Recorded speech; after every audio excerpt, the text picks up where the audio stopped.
In this video, I'm going to show you how to replace the front left, that being the driver's side CV axle, on the front of this Toyota Camry. If you need this or any other part, check us out at oneauto.com. Let's get started.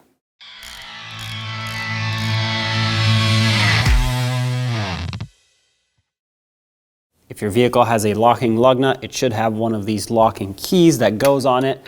Find the correct slot, and I'm going to break this free by hand before I raise the vehicle up and use an air impact or electric on any of the other lug nuts. It is not recommended that you put an impact on that. So with a 21mm socket and a breaker bar, break this free. At this point, it is safe to put an impact on it because it's already broken free, and you basically just want to avoid the high force that the impact will put on this because it can break the little teeth internally. Now continue with your impact or tool of choice, 21mm socket, remove all the rest of your lug nuts.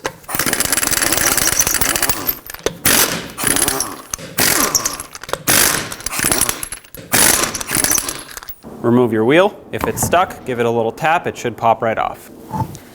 The axle nut should be squished in a little bit, peened over right here just to lock it. So take a punch that fits in there or any other tool that you might have and give it a few taps to hopefully raise this ridge up just a little bit.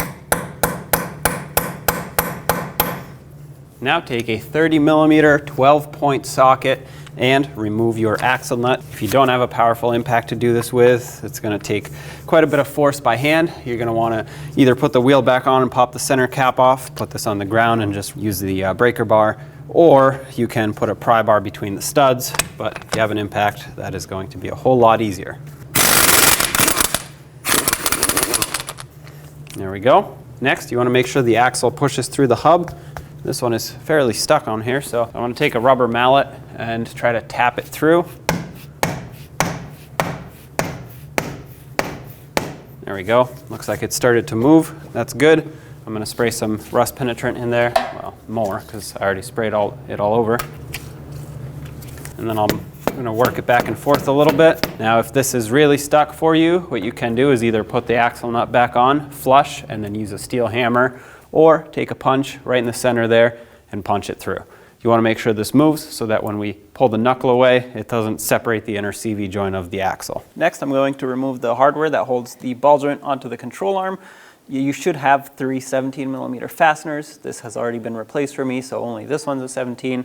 These two for me are 19, but regardless, if you still have the original ball joint or at least the original fasteners, they are all 17mm in size. Remove them all.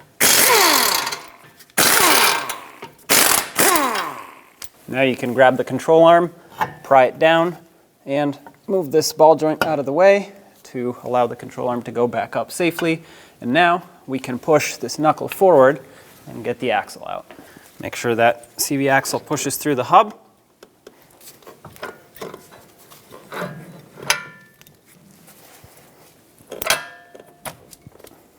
There we go.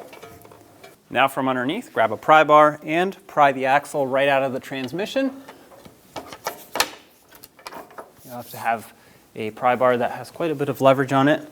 Now, grab the axle and slide it right out. And there it is. Now, grab your new axle, slide it in here. Make sure you don't damage your boots while you slide it in here.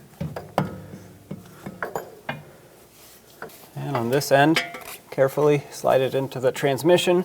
If that seal was leaking for you, now is the best time to replace it. If not, carefully install it so that you don't damage it.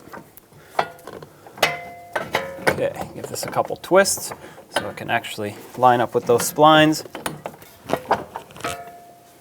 Now I'm going to take a hammer and a pry bar and use these cutouts here to seat the axle in the transmission.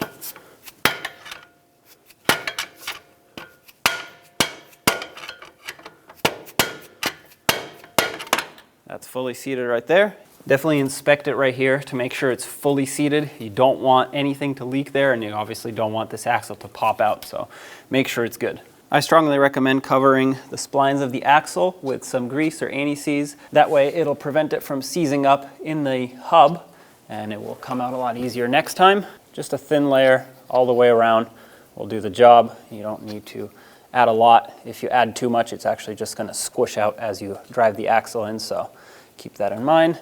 Try to avoid getting it on the threads though. Now take the knuckle assembly, pull it out like this, and guide your axle into the hub, just like so. Once it's in, slide it through, give it a couple twists to make sure it actually lines up with the splines, and press the knuckle back down. Let's get the ball joint reinstalled into the control arm. Slide it through.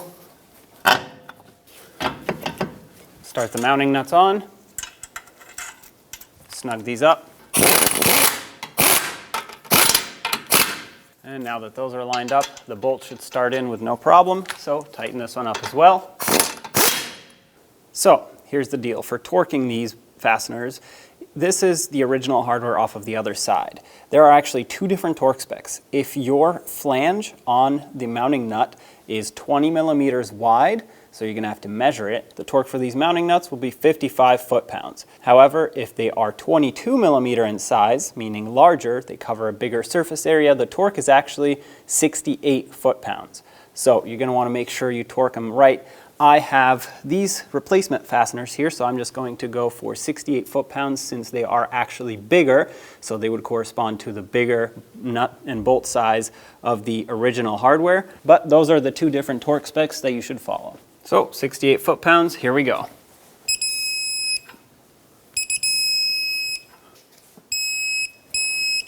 All right, that's done.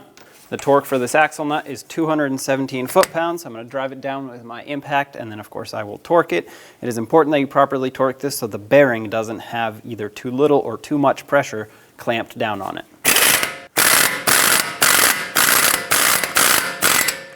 To torque this, you're going to want to take a long pry bar and put it right through the studs. This will prevent the wheel hub from spinning, and then you can put your torque wrench right on it, and once again, 217 foot-pounds.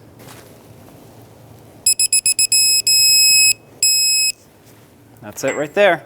Now we have to stake the axle nut, which basically means chiseling down this area where it has a slot so it can actually lock in. So take a chisel or a punch, whatever you have, and tap it down.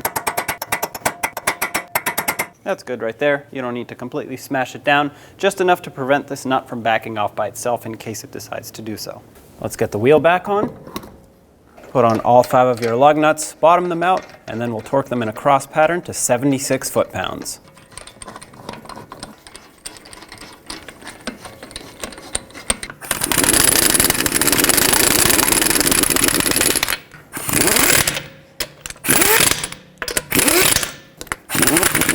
Once again, 76 foot-pounds in a cross pattern.